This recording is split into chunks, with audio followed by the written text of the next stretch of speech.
10월 8일 금요일입니다. 새벽 예배 드리십니다. 찬송가 214장을 찬송 드리십니다. 214장입니다.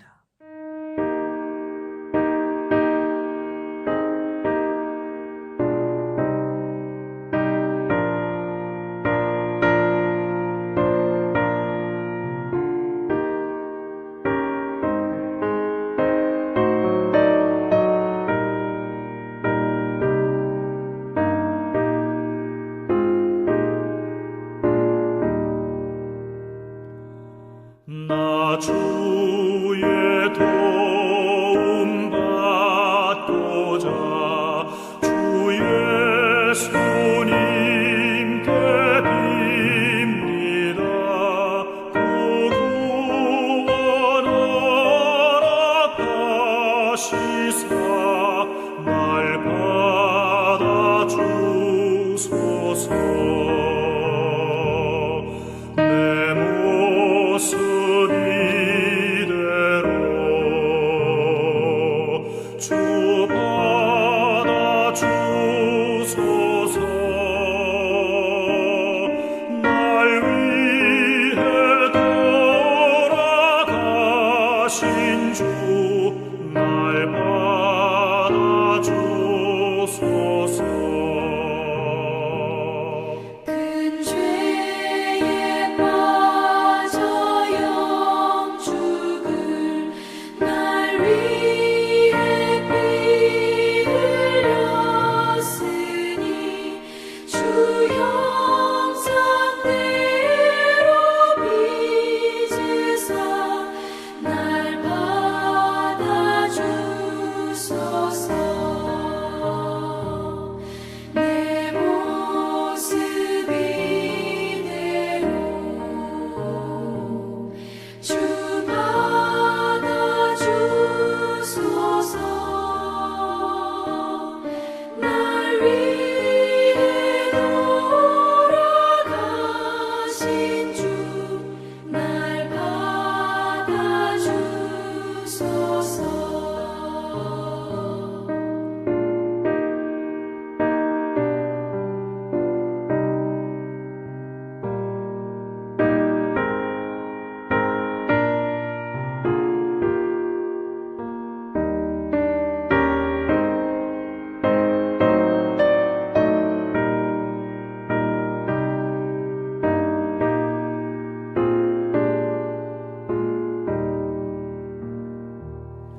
내 힘과 결심 약하여 늘 깨어지기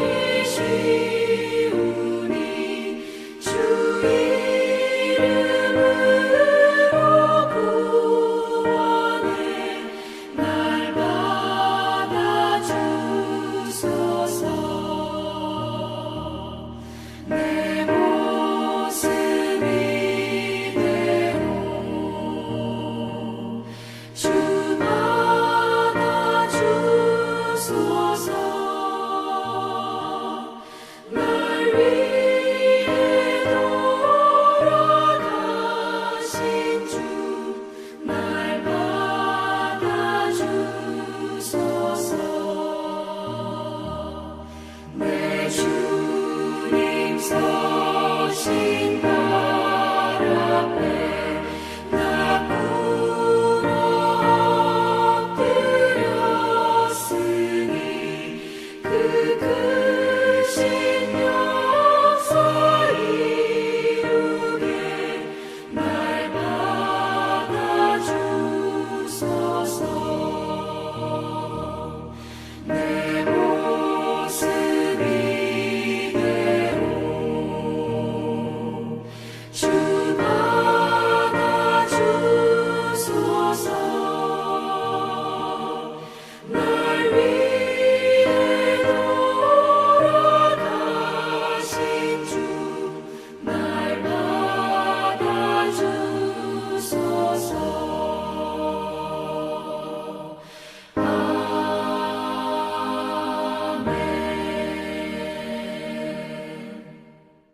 다 함께 사도신경으로 우리 신앙을 고백하십니다. 나는 전능하신 아버지 하나님 천지의 창조주를 믿습니다. 나는 그의 유일하신 아들 우리 주 예수 그리스도를 믿습니다. 그는 성령으로 잉태되어 동정녀 마리아에게서 나시고 본디오 빌라도에게 고난을 받아 십자가에 못 박혀 죽으시고 장사된 지 사흘 만에 죽은 자 가운데서 다시 살아나셨으며 하늘에 오르시어 전능하신 아버지 하나님 우편에 앉아 계시다가 거기로부터 살아있는 자와 죽은 자를 심판하러 오십니다. 나는 성령을 믿으며 거룩한 공교회와 성도의 교제와 죄를 용서받는 것과 몸의 부활과 영생을 믿습니다. 아멘. 오늘 은혜 주실 기록된 하나님 말씀 욥기 4장 12절부터입니다. 끝절 21절까지 보겠습니다. 욥기 4장 12절에서 21절까지 말씀입니다. 찾으셨으면 함께 읽으면서 계시된 하나님의 놀라운 구원의 지혜와 삶의 지혜가 있기를 바랍니다. 함께 읽습니다. 어떤 말씀이 내게 가만히 이르고 그 가느다란 소리가 내 귀에 들렸었나니 사람이 깊은 잠 깊이 잠들 즈음 내가 그 밤에 본 환상으로 말미암아 생각이 번거로울 때에 두려움과 떨림이 내게 이르러서 모든 뼈마디가 흔들렸느니라. 그때의 영이 내 앞으로 지나매 내 몸에 털이 쭈뼛하였느니라. 그 영이 서 있는데 나는 그 형상을 알아보지는 못하였고 오직 한 형상이 내 눈앞에 있었느니라. 그때에 내가 조용한 중에 한 목소리를 들으니 사람이 어찌 하나님보다 의롭겠느냐? 사람이 어찌 그 창조하신 이보다 깨끗하겠느냐? 하나님은 그의 종이라도 그대로 믿지 아니하시며 그의 천사라도 미련하다 하시나니 하물며 흙집에 살며 티끌로 털을 삼고 하루살이 앞에서라도 무너질 자이겠느냐? 아침과 저녁 사이에 부스러져 가루가 되며 영원히 사라지되 기억하는 자가 없으리라. 장막줄이 그들에게서 뽑히지 아니하겠느냐? 그들은 지혜가 없이 죽느니라. 아멘. 할렐루야. 사랑하는 성도 여러분, 확증편향이라고 하는 말이 있습니다. 자기 생각이 사실로 확인시켜 줄 수 있는 그런 정보는 찾고 자기 생각에 반하는 정보는 다 무시해버리는 거지요. 오늘 본문에 나오는 엘리바스가 그런 사람들입니다. 정치하는 정치인들이 다 그런 사람인 것 같습니다. 사랑하는 성도 여러분, 오늘 본문은 이 엘리바스라고 하는 이 욥의 친구가 그 자기의 신비한 체험을 소개합니다. 그의 꿈과 환상, 음성 들렸다고, 그리고 그것으로 자기가 주장하는 바를 신적인 권위가 있다라고, 그래서 그것이 맞다라고 하기 위해서 환상도 꿈도 그리고 음성도 들었다고 합니다. 물론 들었을 수도 있을 것입니다. 사랑하는 성도 여러분, 이 땅에 어떻게 살아가는 게 좋을까요? 어떻게 하는 게 지혜로운 삶일까요? 영혼을 사모하고 영혼을 위해 투자하는 것, 그것이 바로 지혜로운 삶이 아닐까 하는 생각을 합니다. 여러분, 어떻게 살아야 될까요? 함께 말씀을 생각하면서 크신 은혜가 되기를 주님 이름으로 축복합니다. 할렐루야. 우리 함께 성경으로 돌아갑니다. 12절과 13절을 보겠습니다. 시작. 어떤 말씀이 내게 가만히 이르고 그 가늘한 소리가 내 귀에 들렸었나니 사람이 깊이 잠든 즈음 내가 그 밤에 본 환상으로 말미암아 생각이 번거로울 때에 두렵고 떨림이 내게 이르러서 모든 뼈마디가 흔들렸느니라. 고민을 하고 있습니다. 혼란을 일으켰습니다. 왜냐하면 그가 본 환상 때문입니다. 음성을 들었기 때문입니다.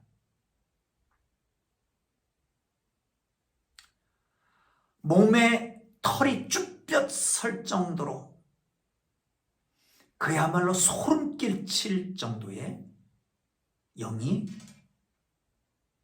와서 만나게 된 것입니다. 사랑하는 성도 여러분, 그 경험이 하나님의 계시였다고 주장하는 겁니다. 그러므로 자기의 주장이 확실하고 권위가 있다고 하는 거지요. 꿈, 환상, 특별한 계시. 구약의 많은 믿음의 사람들이 이런 것을 체험하기도 합니다.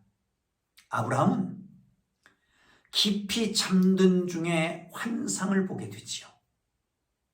여러분 아는 대로 쪼갠 고기 사이로 하나님의 회가 지나가고 하나님과 언약이 맺혀지고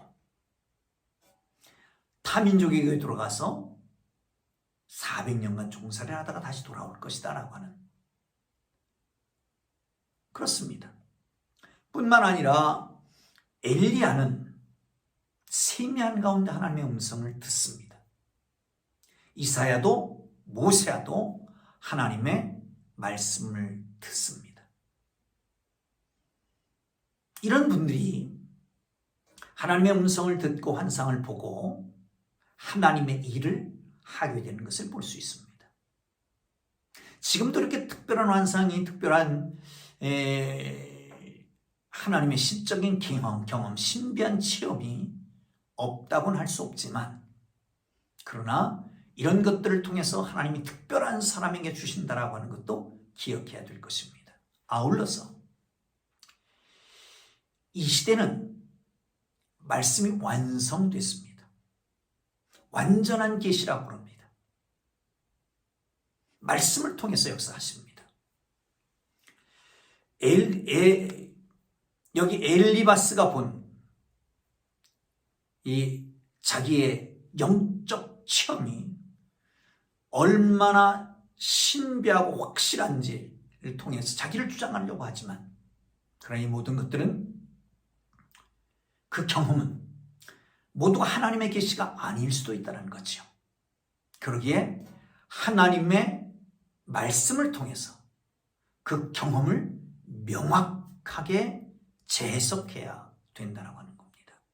말씀만이 선악을 분별하는 기준이 되고 진리의 기준이 됩니다.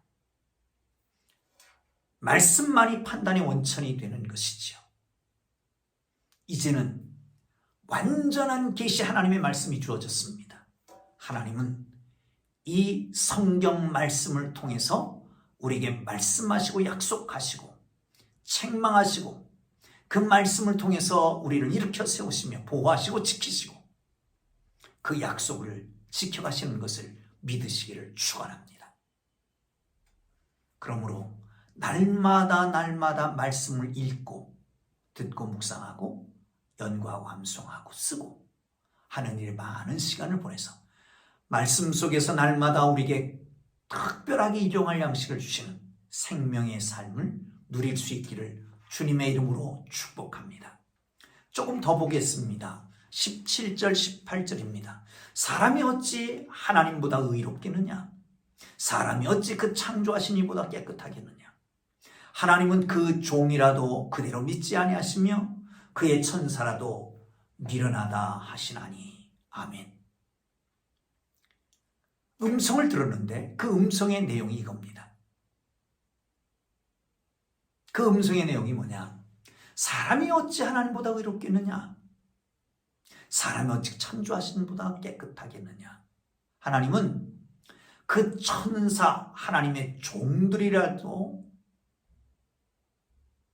다시 점검해보고, 그리고 종들이라도 미련하다라고 말한다 말이죠. 사랑하는 성도 여러분, 우리가 그렇습니다. 그러니까 엘리바스는 욥에게 네 의로움 드러내지 말고 주장하지 말고 죄를 회개하고 그리고 너의 주장을 포기하라 라고 하는 것입니다. 사랑하는 성도 여러분, 사람은 창조주보다 의롭지 못합니다. 사람은 하나님보다 정결할 수가 없습니다.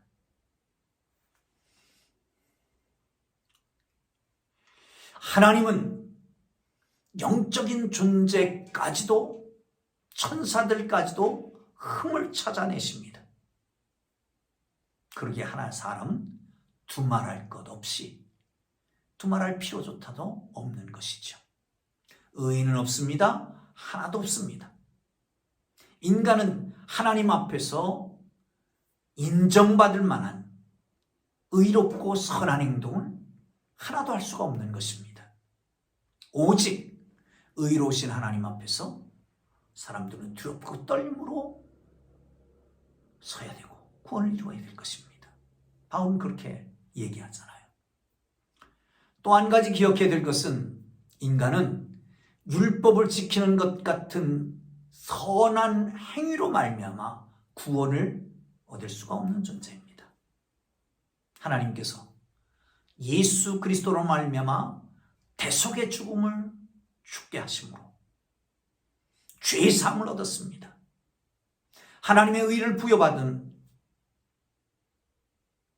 구원의 길을 우리에게 허락하시는 것입니다. 이것을 믿음으로 깨끗함을 입은 하나님의 사람들 되기를 주의 이름으로 축원합니다. 그렇다면 그 안에서 예수 그리스도를 믿음으로 죄 사함 받고 의로운 사람들에게 주어지는 하나님이 주시는 은혜가 뭡니까? 참 평안을 누리게 하는 겁니다. 너의 마음에 근심하지 마라. 하나님을 믿으니 또 나를 믿어라. 하나님의 나라는 의와 기쁨과 평강이니라. 이 놀라운 평안이 여러분 모두에게 있기를 주님의 이름으로 축복합니다. 자, 아울러서 19절부터 21절 사이에는 사람에 대해서 연약성을 얘기합니다.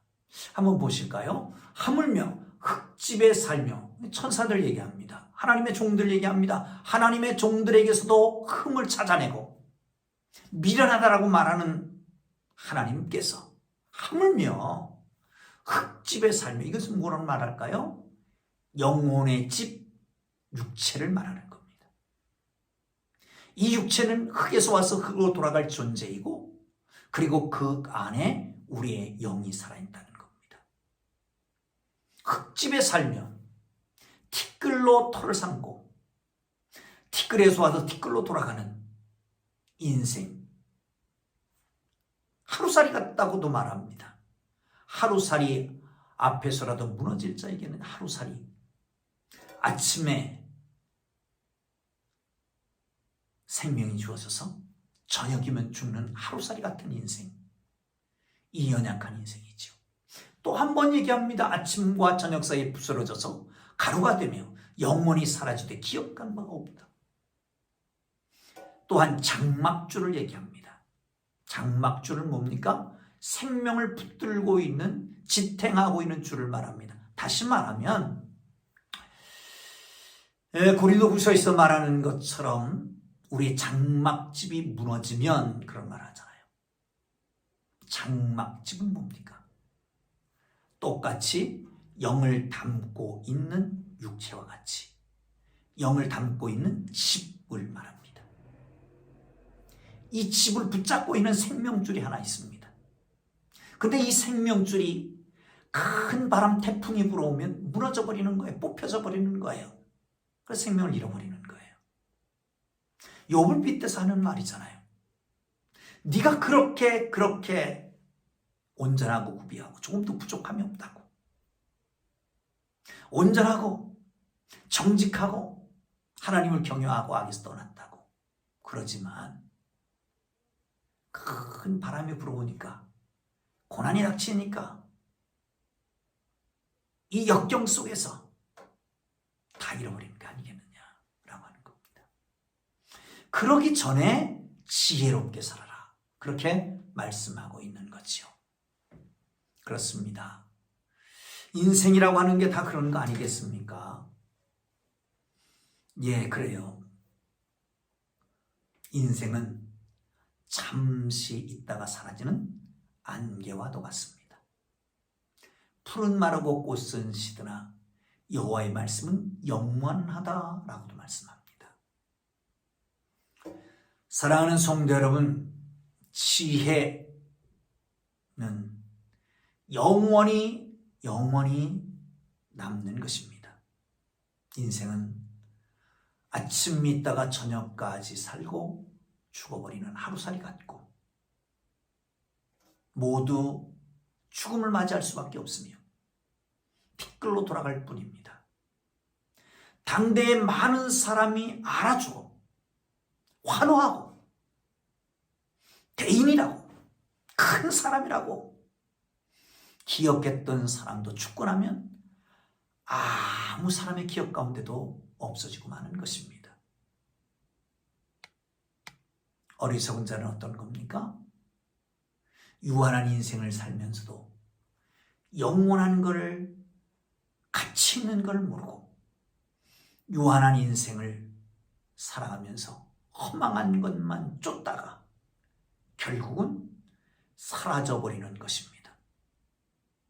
자기의 짧고 유한한 인생을 다 바쳐서 쓸데없는 것들만 하다 가는 것이지요. 여러분, 나를 낮추고 겸손히 낮추고 창조주 하나님을 기억하시길 바랍니다. 영원한 하나님 나라를 위해서 사시기를 바랍니다. 이 땅에서 큰 일을 했다고 하는 사람도, 이 땅에서 돈이 많았던 사람도, 이 땅의 세상 가장 강했다라고 하는 사람도 죽게 될 것이고, 죽고 나면 누구에게 다 잃어버린 바 될 것입니다. 인생은 찰나 같습니다. 죽음은 예고하고 오는 것이 아닙니다. 잠시 있다가 사라지는 것을 위해서 많은 시간은 생명인데 생명까지 낭비하시렵니까? 짐 엘리엇이라고 하는 선교사는 이런 얘기를 합니다. 영원한 것을 위해서 영원치 않은 것을 포기하는 자는 바보가 아니다. 영원한 것을 위해서 영원치 않은 것을 포기하는 자는 바보가 아니다. 바보가 되시렵니까? 지혜자가 되시렵니까? 기도합니다. 이제는 우리 구주 예수 그리스도의 은혜와 하나님 아버지의 극진하신 사랑하심과 성령님의 감화, 감동, 위로, 인도, 역사, 교통하심이 영원한 것을 위해서 영원치 않은 것을 포기하는 지혜로운 주의 거룩한 백성들로 이제로부터 영원토록 함께 계시기를 간절히 축원하옵나이다. 아멘. 우리 주님 부르고 기도하시다가 돌아갑니다. 주여, 주여, 주여.